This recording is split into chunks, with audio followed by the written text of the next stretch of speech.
Welcome back to Chapter 2 of our series, Stoicism for Modern Life. In this episode, titled The Dichotomy of Control, focus only on what you can change. We'll explore a powerful concept that can help you navigate life's challenges with greater ease. Get ready to learn how to distinguish between what's within your control and what isn't, so you can focus your energy where it truly matters. Let's dive in. Epictetus wrote a tiny handbook, just a few pages long. 2,000 years later, war colleges, therapists, and CEOs quietly study it. Why?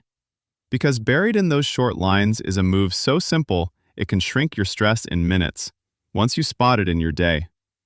Most of us mix everything: our mood, our boss's email tone, the economy, a stranger's comment online, into one mental blender and then wonder why the result feels like anxiety soup. The Stoic move Epictetus pointed to is basically, separate the ingredients before you cook. Not to be calm in some abstract way, but to be precise about where your energy actually matters. Modern psychology backs this up. Therapists using CBT don't tell clients, think positive. They teach people to sort events into mine to influence and not mine, then work only on the first pile. Naval officers now study this too, not to be philosophical, but to make clearer calls under pressure when information is messy and consequences are real. In daily life, this isn't about being passive. It's about refusing to donate your limited attention to battles you can't actually fight and doubling down on the ones you can still win. Most people treat control as all or nothing. Either I run the show or I'm powerless. Stoics, and now psychologists, slice it into three quieter categories: what's fully up to you, your choices, your standards; what isn't at all, weather, past mistakes; and the messy middle, where you have influence but no guarantees.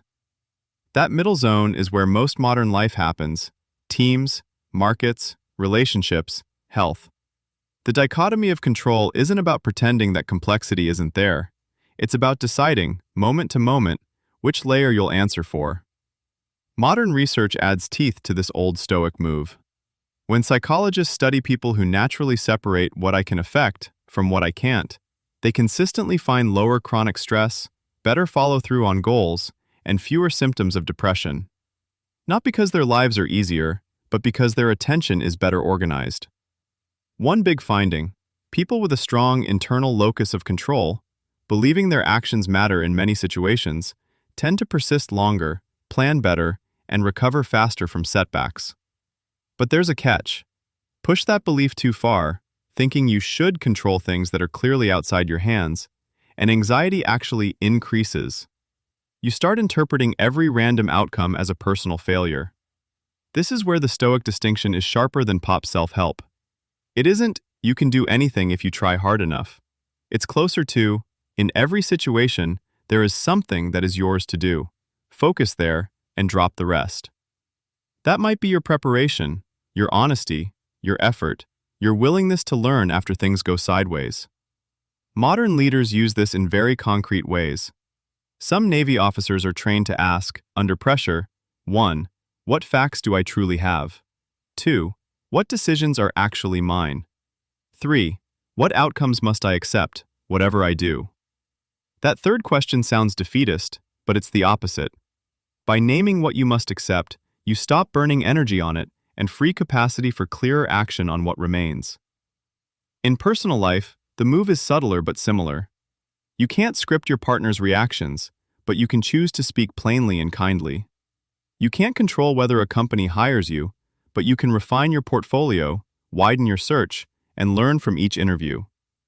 Over time, this repeated shift, back to the narrow slice that's truly yours, builds a kind of quiet confidence. You stop needing guarantees before you act. The paradox: the more precisely you admit what you don't control, the more powerful you become where you do. A practical way to test this is in 3 everyday arenas: work, health, and relationships. At work, say a project derails because another team missed a deadline. The reflex is to replay their mistake, complain, and mentally prosecute the case. A Stoic-style move is to ask, given today's reality, what's the next action only I can take? Maybe that's clarifying the scope, adjusting timelines, or documenting risks for next time. With health, you can't dictate genetics or yesterday's choices, but you can decide tonight's bedtime or whether you walk during a call instead of scrolling. Tiny, boring levers, pulled consistently, quietly shift trajectories. In relationships, you can't rewrite a tense message once it's sent. You can choose your follow-up. Own your part, ask a clean question, or step back for an hour before replying again. Like a cook who stops blaming the oven and starts working with the ingredients on the counter, you move from protest to practice. Remote teams, students, and even parents can all treat this as mental infrastructure.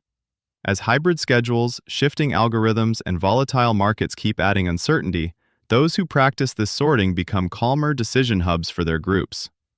Meetings change. Less blamestorming, more, given today's constraints, what's our smallest useful move?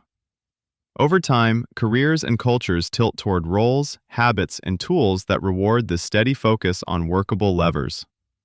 Your challenge this week: when something spikes your frustration, pause long enough to name one concrete step available in the next 10 minutes.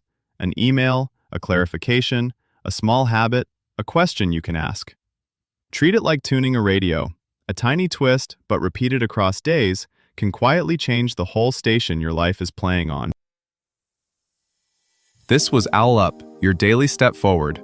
To keep learning with structured courses and more insights, go to owlup.co. Until tomorrow!